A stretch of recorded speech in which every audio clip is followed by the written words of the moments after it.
The music in the Brightwater Community Hall is a frantic, foot-stomping reel, a cyclone of fiddles and shouted calls that feels more like a brawl than a dance.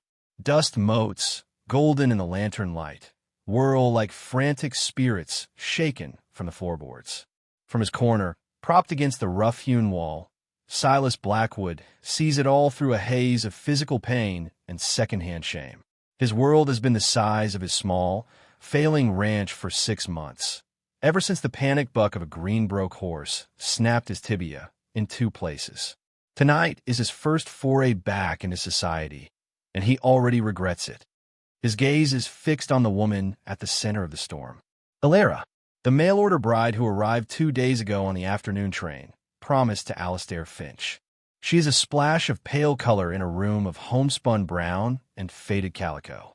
Her dress is simple but well-made, the fabric a soft gray that speaks of city stores, not frontier general merchandise.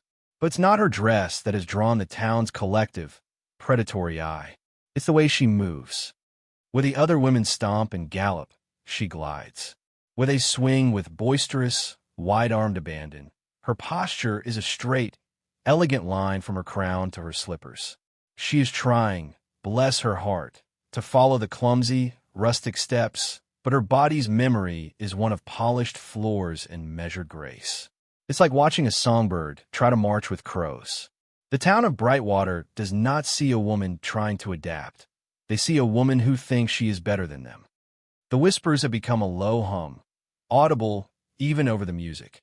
Look at her, putting on airs, thinks she's in some fancy ballroom back east. Finch must be mortified. Silas sees Alastair Finch standing near the refreshment table, his face a thundercloud of public humiliation. Finch is a man who values perception above all else, the perception of wealth, of importance, of having made a good match. He isn't watching his bride-to-be with sympathy. He's watching her with the pinched expression of a man who has just purchased faulty livestock. The reel clatters to an exhausted halt. The dancers, red-faced and panting, break apart. For a moment, Alara stands alone in the center of the floor, her chest rising and falling gracefully, a faint, hopeful smile on her lips as if she's waiting for praise. Instead, a wave of snickers ripples through the room, led by Beatrice Hemlock, a woman whose tongue is sharper than any farmer's scythe. Alara's smile falters, then dissolves. The color drains from her face as she finally understands. They're not laughing with her. They're laughing at her. She turns, her eyes scanning the crowd, looking for Finch, for her anchor in this cruel new world. He pointedly turns his back on her, engaging in a loud conversation with the mayor. It is an act of supreme and public abandonment. A blade twisted in front of everyone. Alara freezes, a statue of dawning horror, trapped in the center of the room. The fiddle player, perhaps taking pity or perhaps just moving on, strikes a new chord. It's the slow, sweeping 3/4 time of a waltz. A dance of grace, of precision. A dance no one here but her could likely perform with any real skill. It is meant to be the final nail in her coffin, a spotlight on her alienation. But then, from the shadows of the corner, comes a sound. The soft, rhythmic thump-scrape of wood on wood. Silas Blackwood, the broken cowboy everyone has written off, pushes himself off the wall. Every ounce of his weight settles onto his good leg and the 2 sturdy crutches tucked under his arms. A fresh, sharp agony lances up his shattered bone, but he grinds his teeth against it. He sees the look in her eyes, the terror of a cornered animal, and it strikes a chord deeper than his own suffering. He knows what it's like to be judged, to be seen as useless, to be tossed aside. And as the opening bars of the waltz fill the silent, watching room, he begins to move, his crutches marking a slow, deliberate path across the floor, changing everything. They faced harsh judgment, but someone saw their true value. Before this story unfolds, tell us, have you ever stood up for someone unfairly judged? If you believe in looking beyond the surface, hit like and subscribe. Her name is Alara Vance, and she's a ghost in her own life, a life that now feels as if it belongs to someone else. Her future is pinned to Alastair Finch, a man she knows only through 3 stilted letters and a smudged photograph. He promised her a comfortable home and a respected place in the community. What he failed to mention was that the community's respect was a currency she would have to earn on their terms, and that she was already bankrupt. Now, trapped by the music and 100 pairs of mocking eyes, she feels the floorboards beneath her feet turn to quicksand. She wants to run, to flee the hall, the town, this entire brutal country, but her feet are rooted by despair so profound it feels like paralysis. This is it. This is the moment her new life dies before it has even begun. Finch's rejection is a public decree. She is unsuitable, a failure. And then she sees him, the man moving toward her. It's a strange, halting procession. He's tall, even hunched over his supports, with wide shoulders that speak of a strength now compromised. His face is lean, carved by sun and hardship, and etched with lines of recent, intense pain. She'd noticed him earlier, a silent fixture in the corner, his presence as quiet and somber as a lone pine on a winter ridge. She had assumed he was an outcast, like her. She never imagined he would cross the chasm of the dance floor to join her in her humiliation. His journey was an eternity. The hall was so quiet she could hear the whisper of his denim trousers and the soft groan of the wood under his weight. He stopped a respectable 2 feet from her. His eyes, startlingly clear gray like a dawn sky over the plains, met hers. They held no pity, which she couldn't have borne. They held something else, a quiet, resolute understanding. "Miss Vance," he said, his voice a low baritone, rough around the edges like unpolished stone. It was the first time anyone in Brightwater had addressed her with such formal respect. "May I have this dance?" The audacity of it stole her breath. A man who could not walk asking a woman to waltz. It was madness. It was beautiful. A small, hysterical bubble of laughter threatened to rise in her throat, but she choked it down. She looked past him for a split second, to where Finch stood, his face now purple with rage. This man, this stranger, was offering her a lifeline, but taking it meant severing the frayed rope that connected her to Finch for good. It was no choice at all. She gave a small, trembling nod. "I would be honored, Mr. Blackwood, Silas Blackwood." He didn't offer a hand he couldn't spare. Instead, he positioned himself, planting one crutch firmly. "I can't offer you a proper turn," he murmured, his voice for her alone. "But I can offer you an anchor. Just dance around me, as you were meant to." It was the most profound permission she had ever been given. He was not asking her to change, to diminish herself, to fit the crude mold of this town. He was telling her to be exactly who she was.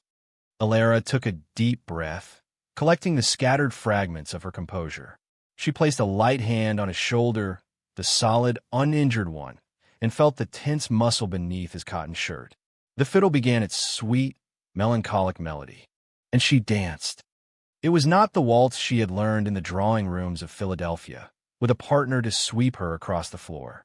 It was something new, something born of necessity and defiance. Silas was her steadfast center, a human lighthouse in a sea of scorn. He moved only slightly, a small pivot on his good foot, a subtle shift of his weight that cost him dearly. She could see the fine sheen of sweat on his brow, the tightening of his jaw. He bore the pain without a flicker in his steady gaze. And around him, Alara wove a pattern of grace. She let the music fill her, let the years of training take over. Her feet, which had felt so clumsy and wrong in the real, now found their language. She swept and turned, her gray skirt belling out, a soft whisper against his legs. She orbited him, a lonely planet finding its sun. For those 3 minutes, they were the only 2 people in the universe. The mocking crowd, the furious fiancé, the suffocating judgment, it all faded into a distant, irrelevant blur. She was no longer the awkward mail-order bride. She was a dancer, and he, the broken cowboy, was the strongest man in the room. He had given her back her dignity, not by fighting for her, but by creating a space where she could reclaim it herself. When the final note of the waltz hung in the air, she came to a gentle stop before him. The silence that followed was different now. It was not the silence of mockery, but of stunned, grudging awe. She looked into Silas's eyes and saw the cost of his gesture. The pain was stark in his face, but beneath it was a profound and quiet satisfaction. "Thank you, Mr. Blackwood," she whispered, her voice thick with unshed tears. "It was my pleasure, Miss Vance," he rasped, his knuckles white where he gripped his crutches.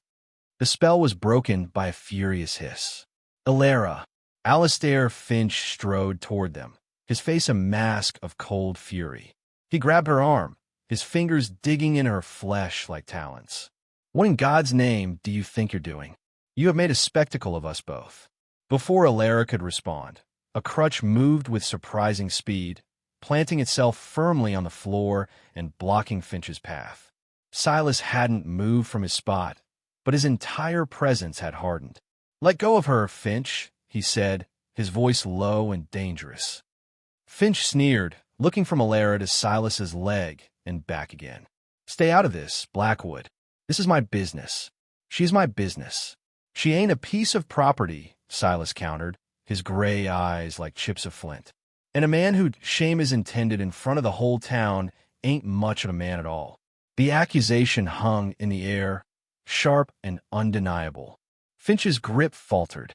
The town was watching, their expressions shifting from amusement to judgment. A judgment now aimed squarely at him. He had lost control of the narrative. He released Alara's arm as if it were a hot coal, leaving red marks on her skin. He gave her one last look of pure venom, then turned on his heel and stalked out of the hall, slamming the door behind him. The hall began to buzz with conversation, a different kind now. Elara stood beside Silas, her arm throbbing, her heart hammering. The man who was supposed to be her future had just walked out on her. The man she had just met, a crippled stranger, had just stood for her. She was adrift, unmoored, and utterly, terrifyingly free. Her new life hadn't died after all. It had just begun in a way she could never have imagined. The next day dawned cold and unforgiving, the sun a pale wafer in a vast, bleached sky. Elara woke in the small room at the boarding house, a room Finch had paid for until the wedding that was clearly never going to happen. The silence was a heavy blanket, amplifying the memory of Finch's furious exit and the town's stunned faces.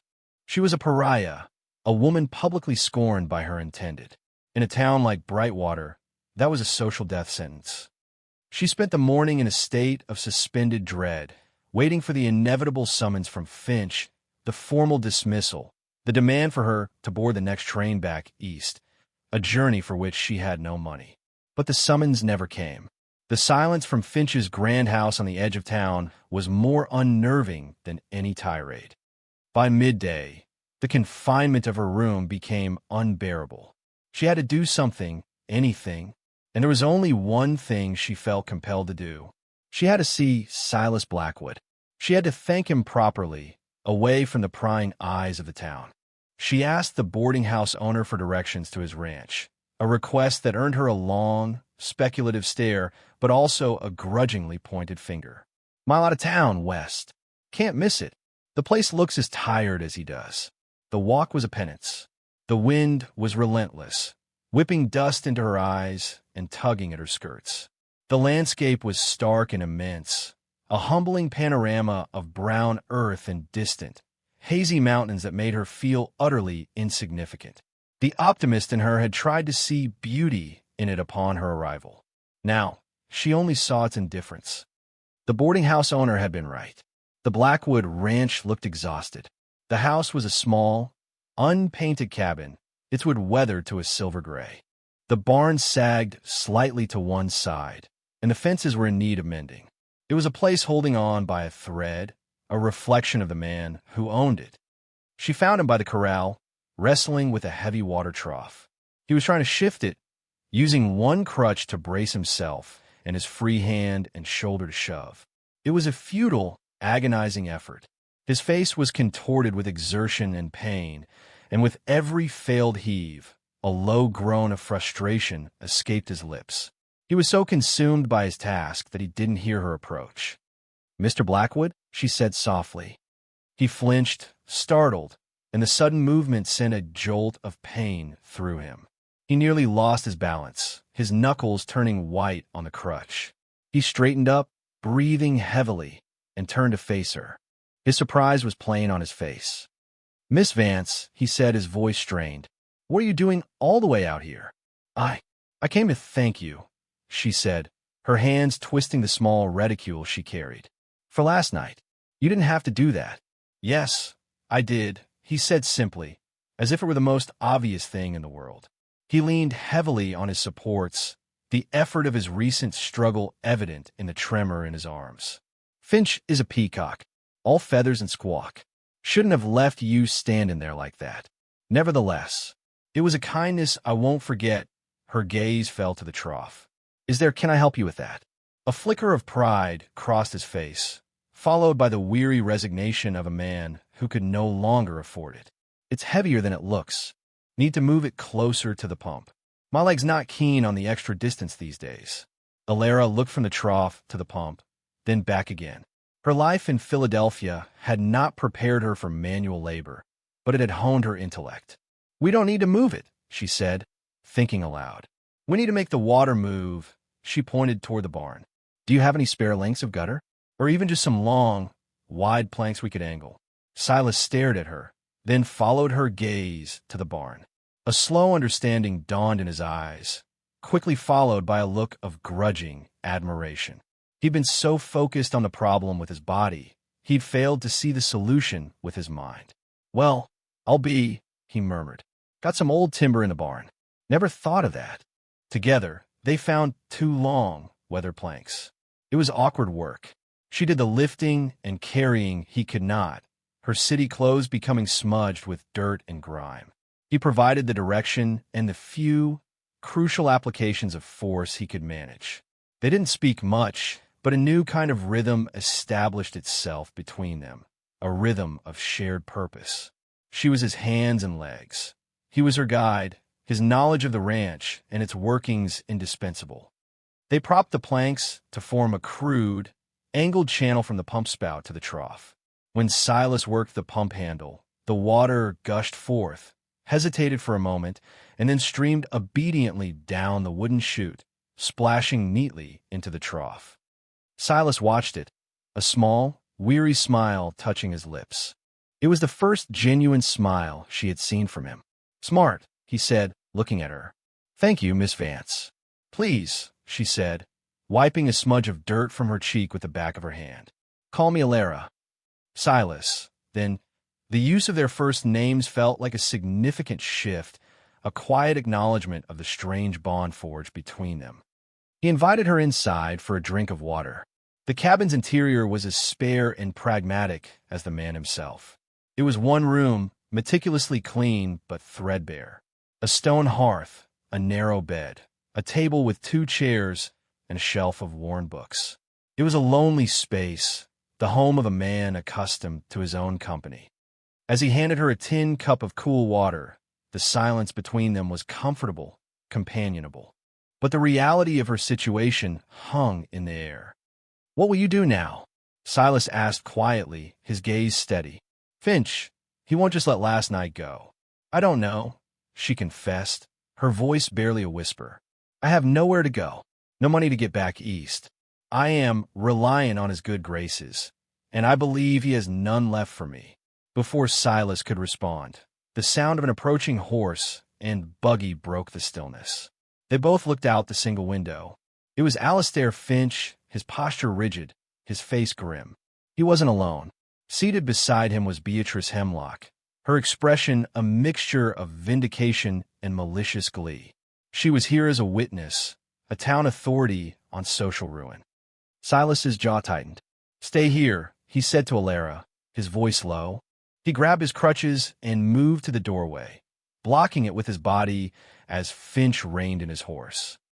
"Blackwood," Finch called out, his voice dripping with condescension. "I see the stray has found its way to your broken-down kennel.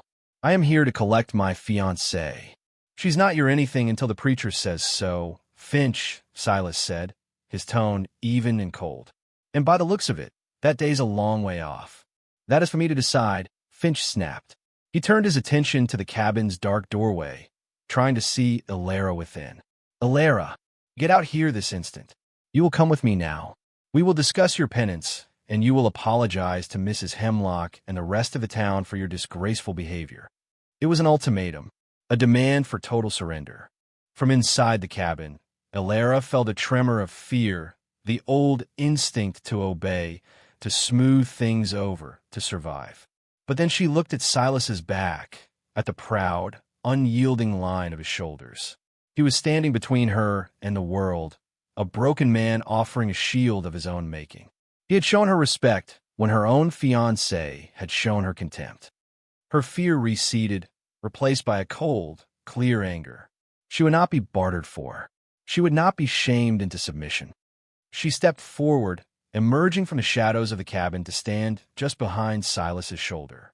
She met Alistair Finch's furious gaze without flinching. "No, Mr. Finch," she said, her voice clear and steady, carrying on the sharp wind. "I will not." The stand she took at Silas's doorway was a quiet declaration of war. Finch, accustomed to deference and control, was momentarily stunned into silence. Beatrice Hemlock, however, thrived on such conflict. "Well, I never," she exclaimed, loud enough for any neighbor within a half-mile to hear. The hussy has no shame at all, running from her intended party right into the arms of him. She cast a withering glance at Silas, her eyes lingering on his crutches as if they were a moral failing. "Mrs. Hemlock, this is between Miss Vance and me," Finch said, regaining his composure, though a dark flush was creeping up his neck. He was a man losing face, and it made him dangerous. "Illyra, I am giving you one final chance. Get in the buggy.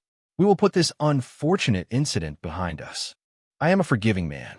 "You are a controlling one," Illyra countered, her voice gaining strength. The vast, empty landscape that had seemed so intimidating now felt like a witness to her liberation. There were no drawing room rules here, only the stark truth. You don't want a wife, Mr. Finch. You want a possession you can display, one that performs to your exact specifications. I am not a horse you can train, nor a doll you can dress up. I am a person, and I will not be your public apology. Silas remained silent, a formidable, immovable presence at her side. His being there gave her words weight, his support a physical fact that Finch could not ignore. Finch's face twisted into a sneer. "A person? You are a mail-order bride. A transaction, one I am beginning to sorely regret. You came here with nothing but a suitcase and a set of airs. Do you have any idea what will become of you in this town without my protection? You'll be scrubbing floors at the saloon by week's end, if you're lucky." The threat was vile and explicit. He was spelling out her ruin. In that moment, Illyra understood the true nature of the man she had almost married. His kindness was a leash, and he was now tightening it. "Perhaps," she said, her chin held high, "but I would rather scrub floors with my dignity intact than live in your house without it." It was a fatal blow to his pride. Before the prim and proper Mrs. Hemlock, before the broken-down cowboy he disdained, the city girl had chosen destitution over him. His fury, no longer containable, erupted. "Fine," he spat, his voice cracking. "The engagement is broken. I'll see to it the entire territory knows you are a faithless, ungrateful woman. You'll find no decent man will have you. You can have her, Blackwood. She's as broken and useless as you are." With that, he yanked viciously on the reins, turning the buggy so sharply that the horse whinnied in protest. Dust flew as he whipped the animal into a gallop, fleeing the scene of his public emasculation. Beatrice Hemlock, clutching her bonnet, cast one last look of pure poison at them before the buggy rattled out of sight down the rutted track. The silence they left behind was vast and absolute. The wind whispered through the dry grass, the only sound in the world. Illyra stood, trembling, the adrenaline of the confrontation draining away, leaving her cold and terribly exposed. She had won the battle, but she had just lost the war for her survival. She was stranded, penniless, and disgraced. Silas shifted his weight, a soft groan escaping him as the pain in his leg, ignored during the standoff, returned with a vengeance. He turned his head slightly to look at her. "You all right?" he asked, his voice gentle. She couldn't speak. She could only nod, though tears were beginning to well in her eyes. It was all too much, the humiliation, the fear, the sudden, terrifying emptiness of her future. "He's right, you know," she finally whispered, her voice choked. "What'll I do now?" Silas was quiet for a long moment, his gray eyes scanning the horizon, the hard lines of his ranch, the endless expanse of sky. He looked like a general surveying a battlefield after a costly victory. "First thing," he said, his voice practical, pulling her back from the edge of despair. "You'll come inside out of this wind. Then we'll have some coffee. And then we'll figure it out." He didn't offer platitudes or easy promises. He offered the simple, profound gift of the present moment: shelter, warmth, and companionship. It was more than Alastair Finch had ever truly offered her.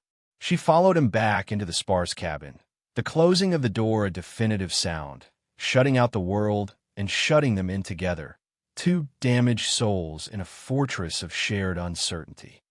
The days that followed fell into a strange, unspoken routine. Alara did not leave.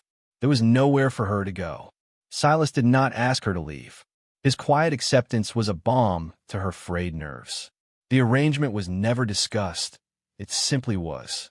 She was a guest in his home, though the word guest felt too formal for the reality of their situation. They were partners in survival.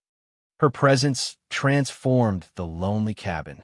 Where there had been silence, there was now the soft rustle of her skirts, the quiet hum of a tune as she mended his worn shirts with the neat, tiny stitches of a city-trained seamstress.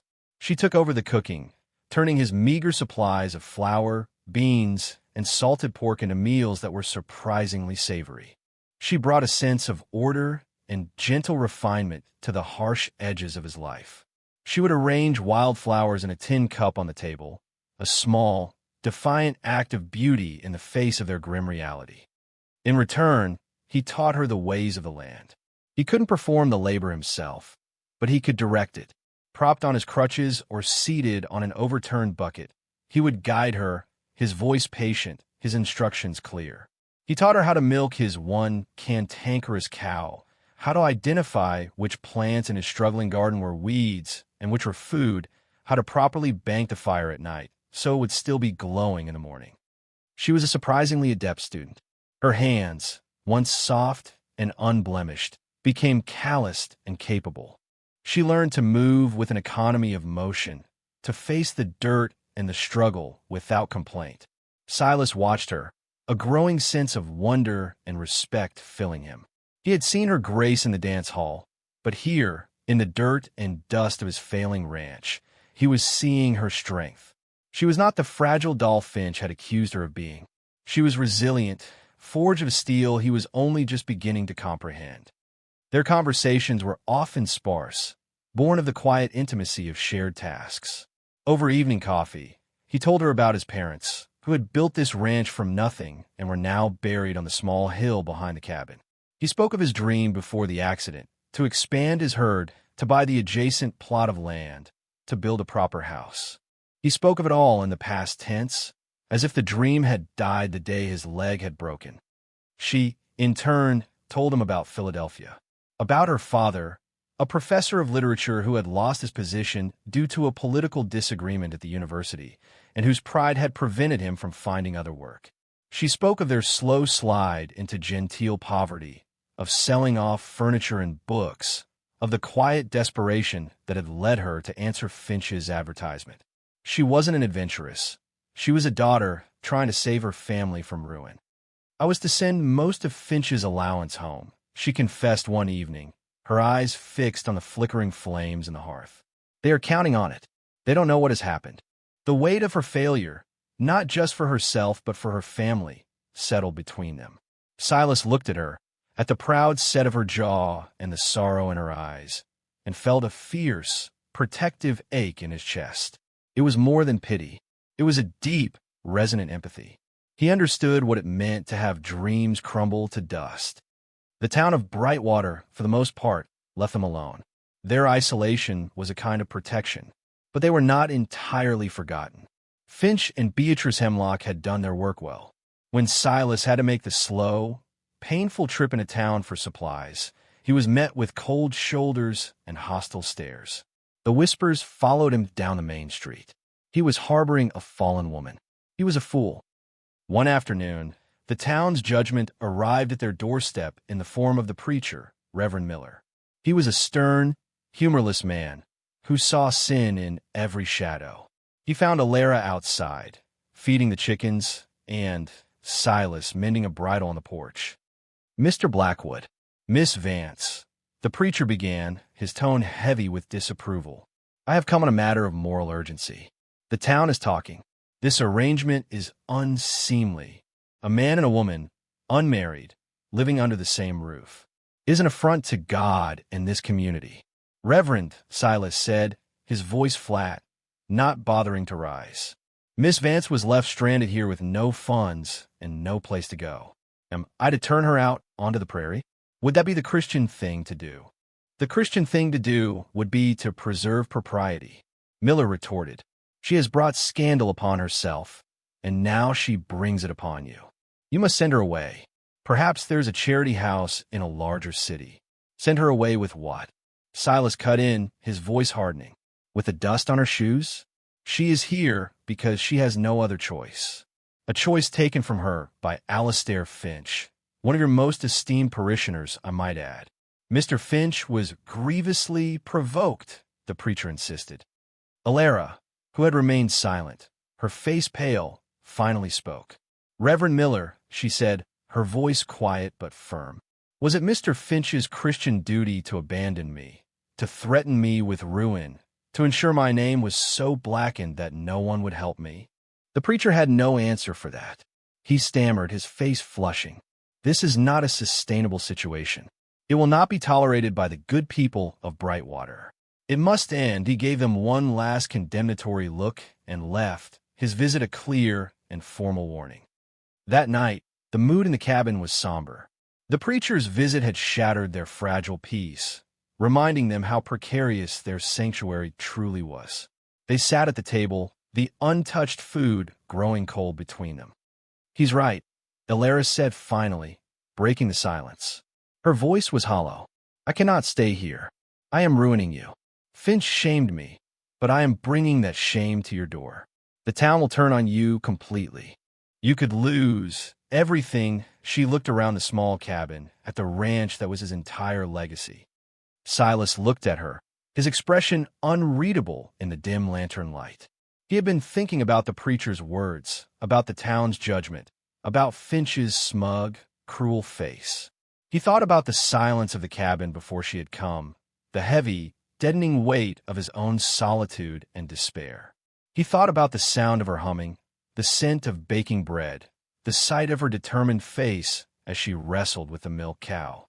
He had been broken in body, but before she arrived, he had been breaking in spirit, too. She had brought life back to this place. She had brought life back to him.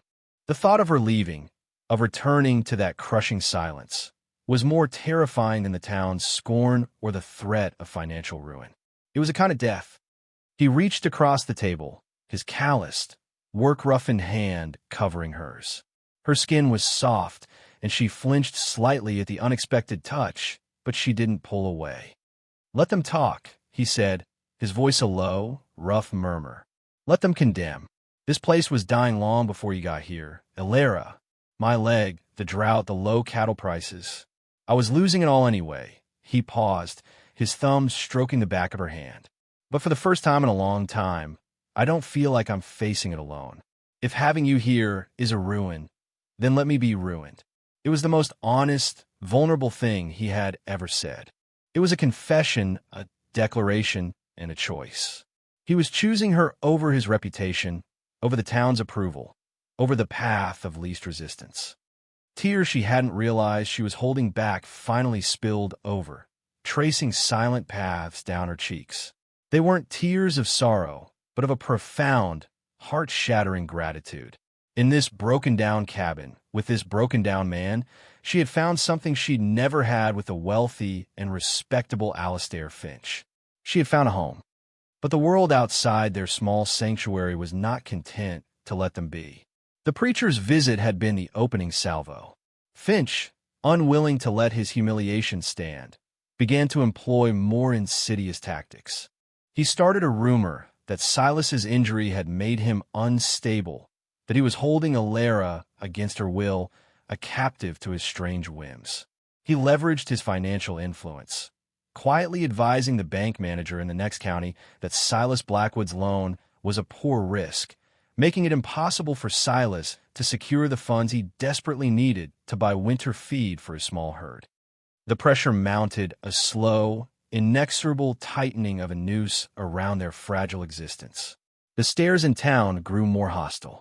The store owner suddenly found his credit policy had changed, demanding cash from Silas for every small purchase. They were being systematically starved out, isolated not just socially, but economically. The breaking point came on a bitter autumn morning. The sheriff, a portly man named Gable who usually couldn't be bothered to ride out for anything less than a shooting, appeared at their ranch. He was not alone. Alastair Finch was with him, looking smug and triumphant. "Blackwood," the sheriff said, dismounting heavily. "Got a formal complaint here. From Mr. Finch." "What is it now, Gable?" Silas asked wearily, leaning on his crutches in the doorway. Alara stood just behind him, her heart sinking. "It's about this woman," the sheriff said, gesturing dismissively toward Alara. "Mr. Finch lodged a complaint of theft." "Theft?" Silas echoed, his voice incredulous. "She has nothing. She came here with nothing." "Not exactly," Finch interjected, stepping forward. "She came here on a train ticket I paid for, wearing a dress I sent her the money for. As my intended bride, these were investments in our future. A future she has willfully broken. She has therefore stolen that property from me. The ticket, the dress, the funds. I want them repaid. In full. Immediately." It was a brilliant, cruel move. Legally, it was flimsy, but in a town biased in his favor, it was devastating. He wasn't just trying to shame them. He was trying to bankrupt them with a debt they could never hope to pay. "That's absurd, and you know it," Silas said, his voice tight with fury. "The law will decide what's absurd," the sheriff said, clearly uncomfortable, but also clearly siding with the town's most influential citizen. "Mr. Finch claims the value is $50, a significant sum. If you can't produce it, I may have to take it out in property. A cow, perhaps, or tools. $50. It might as well have been $1,000. Silas had maybe $3 to his name. Selling his last healthy cow would mean the end of any hope for the ranch. Finch knew this. He was systematically dismantling Silas's life, piece by piece, all to punish Alara for her defiance. Alara felt a wave of nausea. This was her fault. Her presence was the weapon Finch was using to destroy this kind, decent man. She couldn't let it happen. She had to end it. That night, after the sheriff and Finch had left with the promise to return in 2 days to collect the debt or the property, Alara made her decision. She waited until Silas was asleep, his exhausted breathing a deep, rhythmic sound in the quiet cabin. With trembling hands, she packed her few belongings into her small carpet bag. She wrote a short, tear-blotted note, leaving it on the table. In it, she told Silas she was leaving, that she would walk to the next town and find work, that she could not be the cause of his ruin any longer. She thanked him for his kindness, a word that fell wholly inadequate for what he had given her. She slipped out of the cabin like a thief in the night, into the cold, moonless dark. The silence of the prairie was immense, terrifying. Every snap of a twig sounded like a predator. But she pushed on, her face set, her heart a cold, heavy stone in her chest. This was her penance. This was the only way to save him. She hadn't gotten more than a quarter-mile down the track, her eyes straining in the darkness, when she heard it. A sound that made her blood run cold. It wasn't the sheriff. It was the low, guttural growl of a wolf, or perhaps a coyote, followed by a yip from another direction. And then another. A pack. They were close. She froze, her heart hammering against her ribs. She was alone, in the dark, with no weapon and nowhere to hide. The growls grew closer, circling. Panic seized her, cold and absolute. She was going to die out here, torn apart in the dark, a fittingly brutal end to her disastrous journey west. Suddenly, a bright light bloomed in the distance, the bobbing, urgent glow of a lantern. A voice shouted her name, raw with panic. Alara. It was Silas. The sound of his voice, his name for her shouted into the terrifying dark, broke the spell of her fear. But it also drew the attention of the predators. A shadowy form detached itself from the darkness, low to the ground, its eyes gleaming in the distant lantern light. "Silas, stay back," she screamed. "There are wolves." She heard him curse, then the frantic, desperate sound of his crutches digging into the hard earth, moving faster than she could have imagined possible. The lantern swung wildly, casting long, dancing shadows. The wolf crept closer to her. Then came a deafening blast. The night exploded in a flash of orange and a roar of sound that echoed across the plains. The wolf yelped and scrambled back, vanishing into the darkness. The other growls fell silent. Silas stood 20 yards away, smoke curling from the barrel of the rifle he held propped on one of his crutches. He had fired from the hip, a near-impossible shot for a man on 2 good legs, let alone one. He was breathing in ragged, painful gasps, the lantern at his feet casting his face in a stark, desperate light. He hobbled toward her, his movements clumsy with haste and pain. "Are you hurt?" he demanded, his voice shaking with a mixture of anger and relief. "No," she whispered, trembling uncontrollably. "I'm fine." He reached her, and his anger finally broke through. "What in God's name were you thinking?" he shouted, his voice cracking. "Running off in the middle of the night? To save me? Did you think you're getting eaten by coyotes was going to help pay Finch's debt?" The absurdity and the terror of it all hit her at once, and she broke down, sobbing, her body shaking with the force of her fear and her grief. Silas's anger evaporated as quickly as it had come. He let the rifle hang by its strap and, with a pained grunt, reached out, pulling her into a fierce, awkward embrace, careful to balance on his crutches. He held her tight against his chest as she cried, his hand stroking her hair. "Hush now," he murmured into her hair, his own voice thick with emotion. "It's all right. You're safe." He held her for a long time, until her sobs subsided into shudders. "You foolish, brave woman," he whispered. "You think this ranch is worth more to me than you are." He pulled back just enough to look at her, his hands framing her face. The lantern light caught the raw emotion in his eyes. "I'm not losing you, Alara. Not to Finch, not to the town, and not to your own damn noble ideas. We're in this together. That debt, this ranch, all of it. We face it together, or not at all." In that moment, under the vast, star-filled sky, the truth of their situation became devastatingly clear. It wasn't just about survival anymore. It was about a bond that had grown in the rocky soil of hardship, a bond he was willing to fight and kill for. And she knew, with a certainty that settled deep in her bones, that she would never, ever run again. Standing beside him was the only safe place in the world. The dawn that broke 2 days later was gray and grim, a perfect reflection of their mood. It was the day the sheriff was due to return, the day of reckoning. They had no $50. They had no plan. All they had was a shared, unspoken resolution not to be broken apart.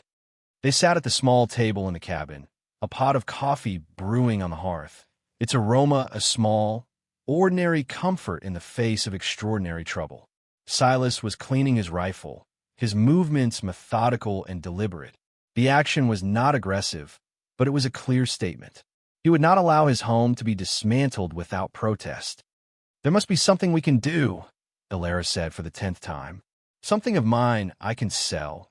She looked down at her hands, at the simple gold locket she wore around her neck. It had been her mother's. It was the only thing of value she had left in the world. Silas looked up from his work, his eyes following her gaze. He knew what that locket meant to her. "No," he said, his voice firm. "We're not selling that. There are some things you don't put a price on. His words, meant to comfort, only highlighted their helplessness. Before she could argue, the sound they had been dreading reached them, the approach of horses. Silas rose slowly, picking up his crutches. Alara stood with him. They walked to the door together and stepped out onto the porch, facing what was coming side by side. It was Sheriff Gable and Alastair Finch, as expected, but they were not alone. Behind them, on horseback and in buggies, was a small crowd of townsfolk. Beatrice Hemlock was there, of course, her face alight with righteous fervor. The preacher, Reverend Miller, was there, his expression somber and disapproving. A half-dozen other merchants and ranchers had come along to witness the final act of the Blackwood van scandal. It was a public execution of their livelihood and reputation.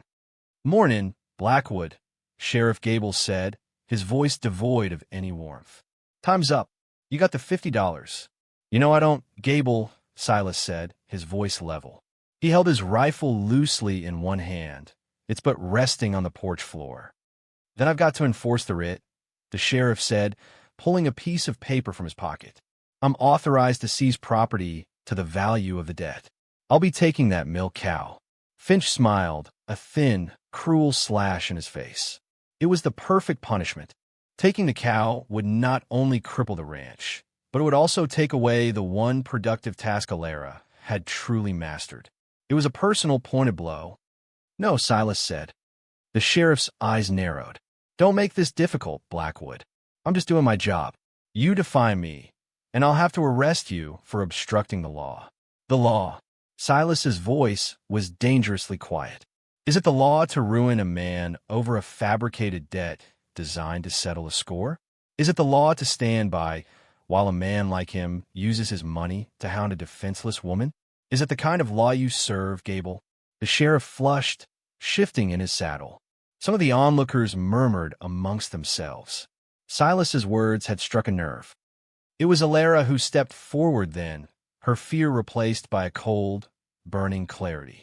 She was the center of this, and she would not hide behind Silas any longer. "Sheriff," she said, her voice ringing out, clear and strong. It was the voice of a professor's daughter, articulate and precise. "This is not about a debt. This is about Mr. Finch's wounded pride. He asked me to be his wife, and when I discovered he was a man who valued appearances more than character, a man who would publicly humiliate me for the crime of being different, I refused him. When I found kindness and shelter with Mr. Blackwood, a man with more honor in his broken body than Mr. Finch has in his entire estate, he could not bear it. So he decided to destroy us." She turned her gaze directly on Finch. "You speak of what I owe you. Let us speak of what you owe me. You owe me an apology for your cowardice at the dance. You owe me for the slander you have spread about me and Mr. Blackwood. But I know you are a man who never pays his debts of character. So I will consider this matter settled. You may have your $50. A gasp went through the crowd. Silas looked at her in shock. Alara's hand went to her throat. She unclasped the gold locket, the one thing she had from her mother. She held it out. "This is worth more than $50, Sheriff. Take it. Settle Mr. Finch's claim. Let this be an end to it." The crowd was silent. The gesture was so noble, so sacrificial, that it shamed everyone present. It laid the petty cruelty of Finch's actions bare for all to see. The sheriff stared at the locket, then at Finch, his expression souring. He wanted no part of this. Finch, seeing the tide of public opinion turning against him, sneered. "I don't want your trinket. I want what I am owed. The law is on my side." Perhaps a new voice cut in. It was a woman from the back of the crowd, the wife of the blacksmith. "But decency ain't," she opened her purse. "I'll put in $1 to be rid of this whole sorry business." Then another man, a rancher who had competed with Finch for a water rights claim a year prior, spoke up. "The boy's right. This ain't about law. It's about Finch being a poor loser. Here's $5. Suddenly, a strange and wonderful thing began to happen. Beatrice Hemlock looked horrified, but others began to step forward. $1 here, 50 cents there. It wasn't about charity for Silas and Alara. It was a public rebuke of Alastair Finch. They were paying to see him denied his victory. The collection was a small, quiet mutiny against the town's bully. Within minutes, a hat was passed around, and a pile of coins and crumpled bills grew. The total was counted: $54. The blacksmith's wife walked up to the porch and handed the money to his stunned Silas. "This ain't for him," she said, nodding her head toward Finch. "This is for you. A man ought to be able to offer shelter without getting crucified for it." She then looked at Alara, and her hard face softened with a grudging respect. "And a woman ought to be able to choose." Sheriff Gable looked from the money in Silas's hand to Finch's apoplectic face.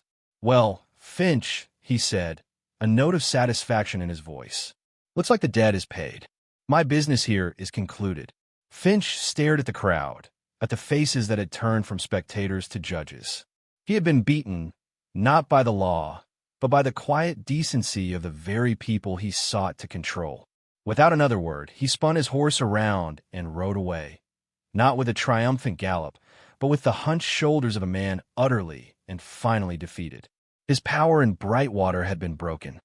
As the crowd dispersed, leaving a respectful silence in their wake, Alara and Silas stood on the porch, the money clutched in his hand. The threat was gone. They were safe. Alara looked at Silas, her heart full to bursting. She had offered up her most precious possession, and in return, the community had given them a future. Silas looked down at the money, then at her. He didn't smile. His expression was far more serious, more profound. He reached out and gently took her hand, placing the locket she still held back in her palm and closing her fingers around it. "Some things," he said again, his voice thick with emotion, "you don't put a price on." He held her hand, his grip warm and firm. The crisis was over, but something far more significant was just beginning. They had stood together and faced down the world, and the world had, in its own grudging way, blinked first. In the quiet aftermath, the air itself seemed different, lighter. The oppressive weight of Finch's malice had lifted, leaving behind the clean, crisp promise of an autumn afternoon. The last of the buggies rattled away, and the ranch settled back into a profound silence. But it was a silence of peace now, not of dread. Alara stood on the porch, her mother's locket held tight in her hand, its familiar warmth a comfort. Silas was beside her, still leaning on his crutches, the collected money resting on the porch rail. They hadn't spoken a word since the last of the townsfolk had departed. There were no words big enough for what had just happened. Finally, Silas let out a long, slow breath, a sound of pure, bone-deep relief. He looked out over his land, at the mended fence, the lone cow grazing peacefully, the small, struggling garden that Alara had so diligently tended. "Well," he said, his voice soft, "I suppose we have $54. He looked at her, a small, weary smile finally touching his lips. "Enough for winter feed, and maybe a little extra." She smiled back, a true, radiant smile that reached her eyes. "It's more than enough." It was more than money for feed. It was a stake in their future. It was respect, earned in the crucible of public opinion. It was a foundation. He pushed himself off the rail and turned to face her fully. The space between them was charged with all the things that had gone unsaid. The terror of the wolf pack, the quiet desperation of the past weeks, the fierce, unspoken loyalty that had bound them together. "Alara," he began, his voice rough with emotion. He stopped, searching for the right words. He was a man of actions, not speeches. His grandest gestures were a painful walk across a dance floor, a single rifle shot in the dark. She saved him the trouble. She stepped forward, closing the small distance between them, and rose on her toes. Gently, she placed a kiss on his cheek. His skin was rough from the sun and wind, and he smelled of wood smoke and clean earth. It was a simple, chaste gesture, but it was an answer to a question he hadn't known how to ask. It was a promise, an acceptance. He stood perfectly still, his heart hammering in his chest. He slowly raised a hand, his fingers gently touching the spot on his cheek where her lips had been, as if to be sure it had been real. "The town, they'll still talk," he murmured, his voice husky. "The preacher was right. It's not proper. Us, here. Then let us be proper," she said simply, her gaze clear and unwavering. Her voice was not bold or demanding, but stated a simple, undeniable fact, as if she were discussing the weather. "Marry me, Silas." He stared at her, utterly speechless. Of all the things he had expected to happen that day, this was not one of them. Marriage, for him, had become a part of the dream he'd abandoned with a shattered leg. A wife, a family, a home full of life. He was a broken man with a broken ranch. He had nothing to offer her. "Alara, I can't," he stammered. "I have nothing. This place, it's all I am, and it's barely holding on. I can't give you the life you deserve. The life you had back east. I don't want that life," she said, her voice fierce with conviction. "I had that life. It was a cage made of rules and expectations. I want this," she gestured around them, at the humble cabin, the vast, challenging land. "I want a life of substance, not of appearances. I want to build something real with a real partner. I want a man who would stand for me when I have nothing, not a man who would abandon me because I wasn't what he expected." She reached out and laid her hand on his arm, over the worn fabric of his shirt. "Your leg will heal, Silas. This ranch will heal. We can do it together. I'm stronger than you think. And so are you." He looked down into her face, into her beautiful, earnest eyes, and he saw not a woman in need of rescue, but a woman offering it. She was offering him back his own hope, a future he had dared not even dream of. She saw him not as the town saw him, the crippled cowboy, but as the man he was and the man he could be. A slow, wondering joy began to dawn within him, chasing away the last shadows of doubt and despair. He knew, with a certainty that settled into the very marrow of his bones, that she was right. Together, they were not two broken people. They were whole. He leaned his crutches against the wall, balancing carefully on his good leg, and took both of her hands in his. "Yes," he breathed, the word a prayer of thanks. "Yes, I'll marry you." The sun was beginning to set, painting the western sky in brilliant strokes of orange and gold. It bathed the small, weary ranch in a warm, forgiving light, making it look not like a place of hardship, but a place of profound and boundless promise. He stood there, holding her hands, a man on a mending leg and a mending heart, looking at the woman who had danced her way into the center of his world and taught him how to be strong again. And he knew he hadn't just bought some winter feed with $54. He had been given back his life. Thanks for watching. If you believe in compassion, overcoming prejudice, and finding love in unexpected places, give this story a like and subscribe for more. They faced harsh judgment, but someone saw their true value. Before this story unfolds, tell us, have you ever stood up for someone unfairly judged? If you believe in looking beyond the surface, hit like and subscribe.